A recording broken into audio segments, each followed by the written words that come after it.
Right, we're here for the latest of the 3 installments tonight. For me, as I mentioned previously, I think this could be the best fight on the Monaco card this weekend, promoted by Eddie Hearn and Matchroom. We've got Conah Walker and Pat McCormack meeting at welterweight.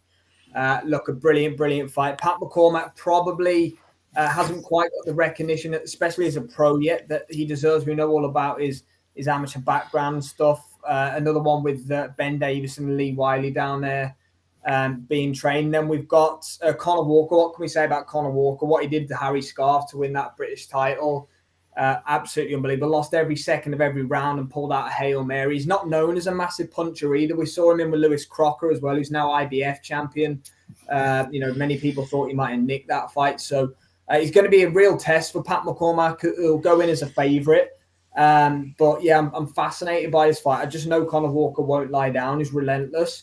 And he's got such self-belief. So yeah, I'm really looking forward to this one on Saturday, boys. How'd you see it? Yeah, look, it is a good matchup. And like you say, you can never write Conah Walker out of a fight. I think I had him edging it against Lewis Crocker when they had that fight 18 months or so ago. And obviously what he done to Harry Scarf. Look, he found that Hail Mary punch from the gods that you don't see very often in big-time boxing when a fight is lost every minute of every round. And it was a fairy tale. That's how you want to become a British champion. I mean, now in a first defense, it's asking questions of McCormack that we've not needed to see him answer yet, but that doesn't necessarily mean he can't answer them. There is very much a blueprint for McCormack in this fight. If he boxes exactly how we saw Harry Scarf do for near enough 33 minutes of his fight with Conah Walker, then Pat McCormack will be in control. And you just would expect, with the pedigree of Pat McCormack, he'd be able to stay switched on enough to not get caught by a big shot. But it's definitely a puncher against a boxer. But you just never know in boxing. It's not going to be a raucous atmosphere as Conah Walker was used to fighting in. So that, he won't exactly have his most vocal of fans there in Monaco. Like we said, it's a dinner show in your dicky bow ties and it's all polite clapping, isn't it? So that could play an edge, not being in such a raucous atmosphere. But another intriguing fight. Conah Walker had McCormack. This is his first test at this level. So we're going to find out a lot more about Pat, aren't we, on Saturday? Yeah. Yeah, and look, for me, the first thing I will say is, where's Luke McCormack? I thought they'd have turned over together, but, they haven't. I think the only thing that Luke McCormack has... Sorry, Pat. It is Pat, isn't it? Yeah, it is Pat, yeah. Has all the attributes, right? I got confused. Evening, Horgan. Evening, Humble. Thanks for joining us. I've got cramp as well. The thing what I've noticed about McCormack, for me, what I don't like is ego. He likes to get involved. He's been cut a couple of times, taking shots that are taking risks unnecessarily. So to prove a point, he likes to get them back when he gets hit. Does take a considerable amount of shots, and I think Walker, it's hard enough that if you're not careful, then Dickinson against Williamson, he let Williamson hit him, didn't he? And got buzzed and then got flattened. I'm not saying that, McCormack's considerably better than Dickinson, but it was just an example of somebody letting someone, hit them. Yeah. I just think that stylistically, McCormack should be able to just cruise his way through to a unanimous decision. But Conah Walker can drag you into a dogfight, and I think ego may play a part. I think the fact that there's not a raucous crowd will help McCormack not get drawn in as much, because there won't be the roar of the crowd. It's going to be more of a clapping and a Japanese style crowd, exactly. very, very conservative. I do anticipate an exciting fight because Walker's very rarely in boring fights. Yeah. What I want to see from McCormack, though, is him up it a little bit and press a little bit more.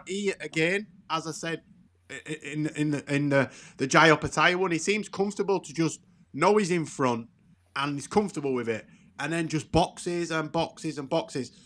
If he's as good as what we're led to believe he is, then no disrespect to Conah Walker, but who's just had a life and death with Scarf and got beat, really, and pulled it out the bag with a Hail Mary, then McCormack should be able to beat up Conah Walker and stop him inside 7 or 8 rounds. Whether he does that or not depends on, how he boxes on the night.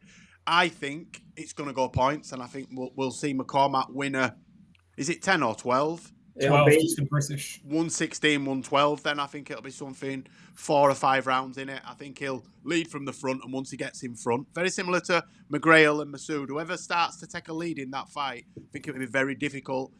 We may see him get a stoppage as Walker starts chasing it, maybe, if he knows he's 2, 3, 4 rounds down. But I don't anticipate him being good enough at this stage of his career to be able to beat a McCormack. The age he is, yes, but the stage of his career, he's got very little professional miles on the clock, should be fresher. But again, takes unnecessary punishment, but I expect him to come through with a unanimous decision. Yeah, look, I think you don't like calling fights as one-trick ponies, but when you look at what Walker's done this year, he's lost nearly every round to Harry Scarf and pulled it out of the fire, and he was at least 5 rounds down against Liam Taylor, wasn't he, back in June on the Masood Davis card when he knocked him out of a left hand. So there's nothing wrong with being a puncher. Having a puncher in a fight is what keeps these fights that are sliding away on the scorecards entertaining, because you're just waiting to see if they have that one moment of dynamite. But at some point, the one-trick pony runs out of luck, as we saw with Deontay Wilder when he ran into Tyson Fury, as we've seen time and time again. And for me, Pat McCormack should be able to show his levels here, and I'd like to see him break him down and get a late stoppage, but I do just feel, like Jay's touched on, that he will cruise and look for the points victory. So I believe it will be Pat McCormack. I'd like to see it via stoppage, but I just think it will be a wide points victory.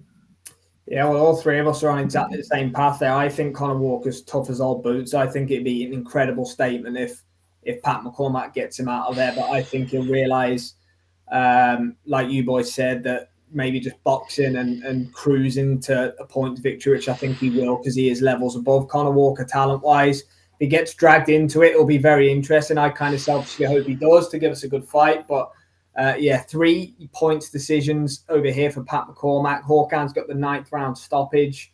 McCormack wins for Humboldt as well. That'll do us for tonight, I think. Thanks again, Liam, as always, for joining me. Hawkins, Humboldt in the comments, everybody else who's joined us throughout the evening. We'll be back for some more predictions tomorrow. And enjoy your night, everybody. Nice kit, Liam. High sixes.